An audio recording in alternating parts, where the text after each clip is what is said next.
night when there is no other person around, it time after that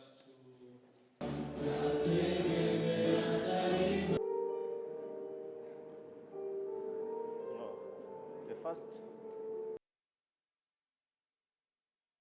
Ametuachia watoto, hiyo ndio baraka kwetu.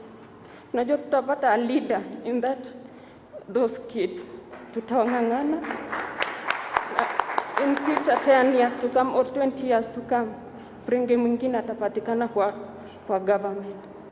Sisi ambayo tunatoka katika jamii ambayo ni ndogo, ambayo ni minorities, tunajua kwamba kuna namna ambayo utapata minority kwenye bunge, sio kupitia kwa kura.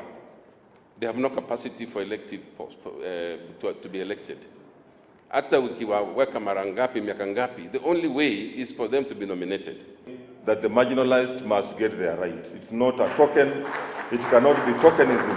It is your right. Me and my Senator Tangula, I come from a county that also has minorities, the suburbs in Mount Elgon, and they must also get their right. So I support, and if there is anything that I can do also as a speaker to push for that slot to go back to the minorities, the objects, I'll do that.